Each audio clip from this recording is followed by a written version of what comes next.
You're slow. How could you? Keep going. How could you? Keep going. Ignore the pain. I told you it was to trick you. I told you. Where are you going? See, There's nothing to follow. come on.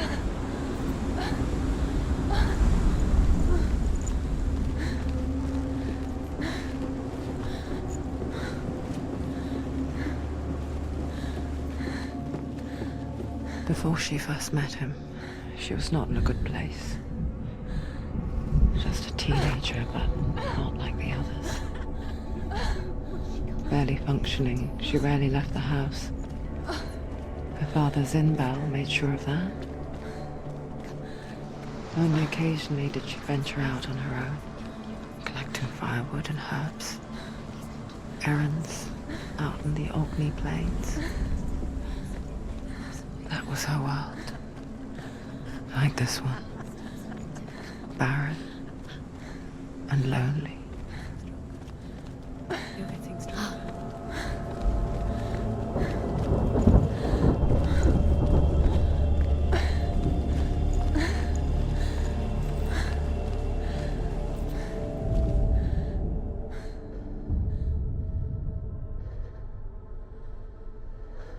Senua, there will be times that you will feel alone and exhausted, like a strange little fish swimming against the tides of the big ocean. But have the faith to let go and let the tide carry you away. Because the whole ocean is your home, and it does not ask you to swim against it.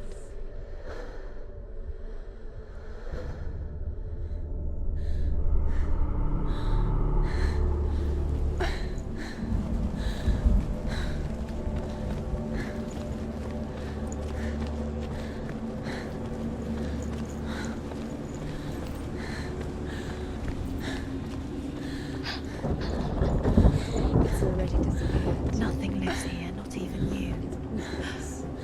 It's in your mind. You think you can see it, but it's in your mind. There's the tree. There he was, Where is it? the lone figure of a boy. He's there, under the tree. Swordplay under the shade of a tree. She remembers the first time she saw He's him. there, under the tree. To her young eyes, he moved as if dancing, and the world danced with him. The gloom lifted. For the first time in years, she felt a ray of hope.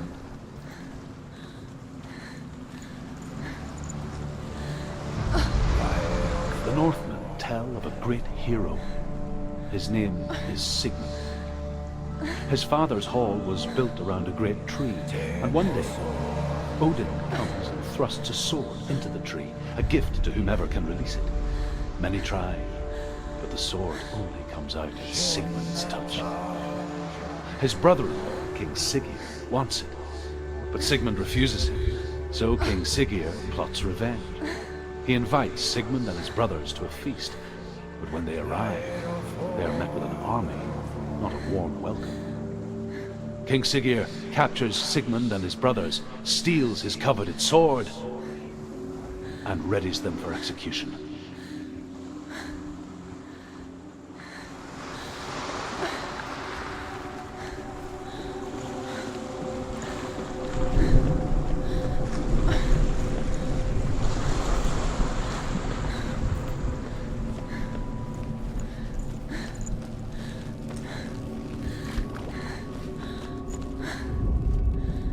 Death for Sigmund and his brothers seems certain. But the king's wife is Sigmund's sister, and she begs for mercy and implores the king to chain them up instead. He agrees. Not for mercy, though, but because he plans an even more cruel and lingering death. Chained to a tree in the forest that night, a she-wolf comes and devours one of Sigmund's brothers. She returns, ravenous, night after night, until only Sigmund is left. The next day, Sigmund's sister sends a servant with honey to smear on Sigmund's face. But to what end? Well, that night, when the she-wolf appears again, you'll never guess what happens.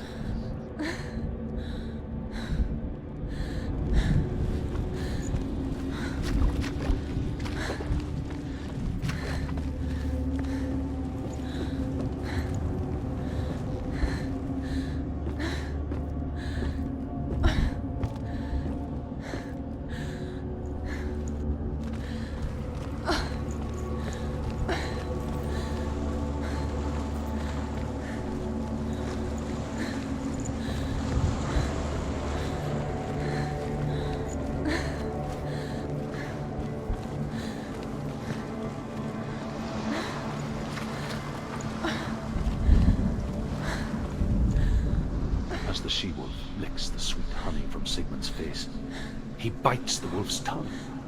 The she-wolf pulls away, but Sigmund holds on. The chains break, and he is free.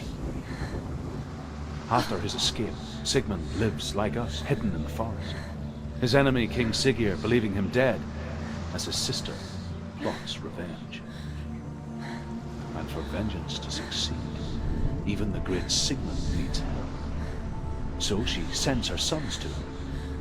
But their blood is weak and corrupted, and they're put to death by Sigmund.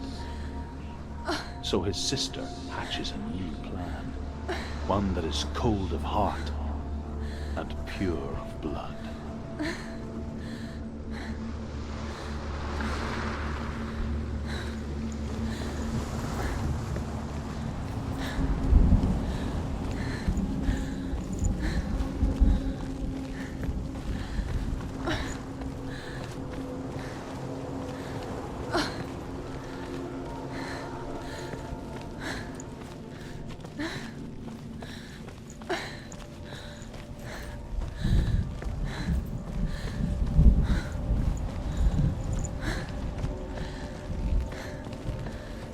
Day after day, watching from afar, she mimicked him, affecting her own secret dance, wishing those fleeting moments of light would stretch out to last forever.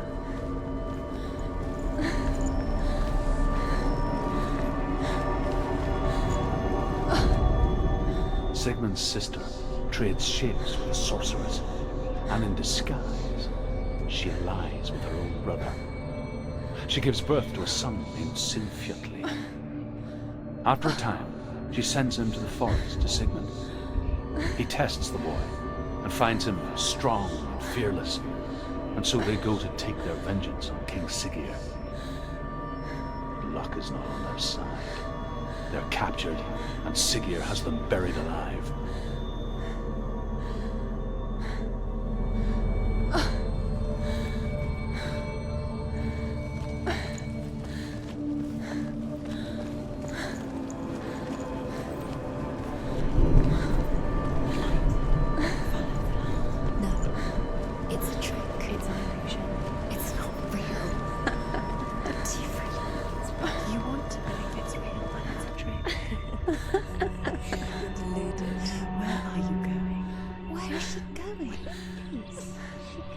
What is she following?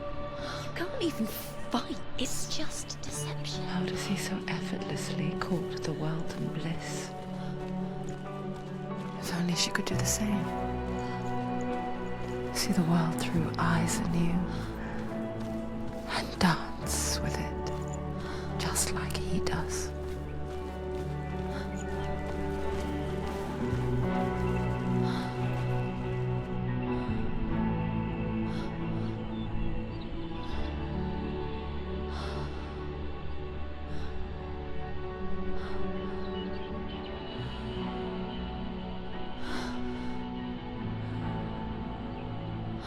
What's your name? Senua. I haven't seen you before. I don't leave home much. Oh, Zeno's daughter. I have to go. Wait. Who taught you to fight like that? No one. No one? Well, I watched you, and You learnt all of that from watching me? You should become a warrior, you know. me? I'm Dillian. I'm here for the warrior trials. Would you come and watch? And bring your sword. You can't put it into words. That moment when you look into the eyes of the one who is supposed to reassure you, make you feel safe. It only takes an instant. Fear swallows you before you have a chance to make sense of it. And darkness becomes a part of who you are. You killed him. But her world changed the day the Northmen took him from her. Senua knows that there's no going back to how things were. That there's nothing to go back to at all. Stay still, stay quiet, hide, don't tell her. Their gods can see into your mind. They will use this power to destroy They you. won't stop me. I can still feel him. Whatever's left of him, they will never let him go. I'm not gonna let him rot here! You're the one rotting here. Leave me alone! You will die here. No! And all your suffering will have been for nothing. Shut up!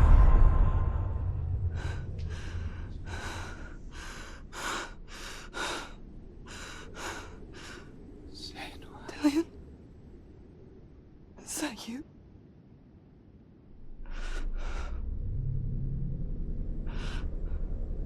I'll find you, my love. I promise.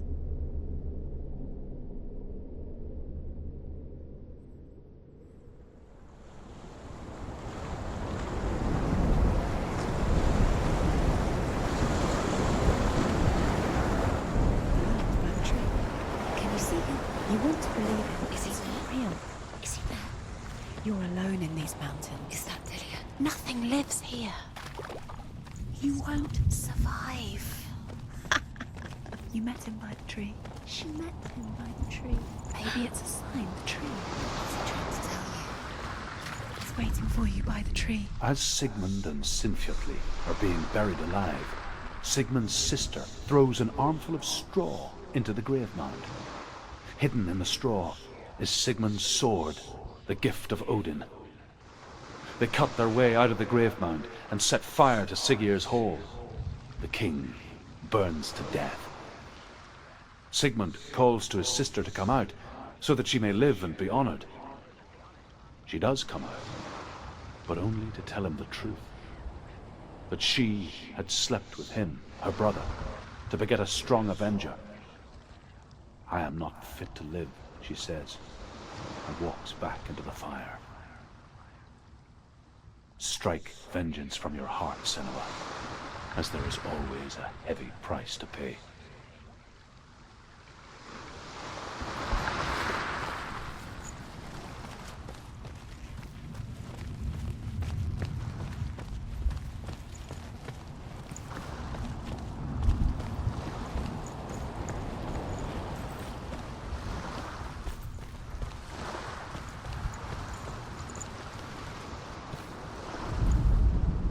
And here is the end of Sigmund's story. He was a fierce and great warrior who fought many battles. But one day, an old man came onto the battlefield. Although shadowed by a hood, Sigmund saw that he only had one eye. The man raised his spear, and Sigmund struck at it with his sword, but the sword shattered into pieces. Sigmund then knew that this was Odin, and thus that victory could not be his. He bowed his head and accepted his end. Dying, he tells his wife that she is with child, and that her son will one day make a great weapon out of the fragments of his sword. The sword named Gram.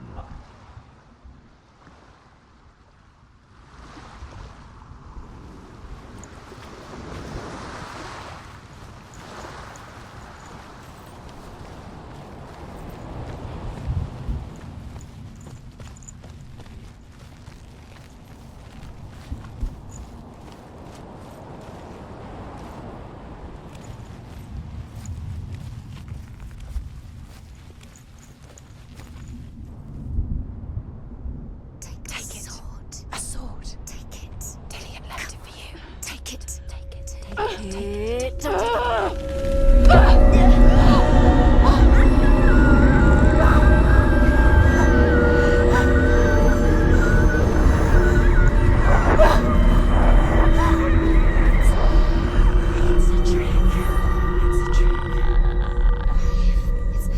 It's coming from there and there. What are they? Look. Where's it coming from? She started something. What's happening? Senua, imagine a sword that can slay gods. Its name is Gramr. It was forged by the god of all Northmen, Odin, and gifted to Sigmund, a great warrior. I need this sword. It's important. Can you help me? The sword appears whole, but it is an illusion. It shattered into shards long ago. It is said a great warrior can reforge Gramr by answering the trials of Odin, one for each shard. The roots of the Tree of Death will take you to new lands where you will face the trials. Go to the shard. Go to the shard. What's the shard?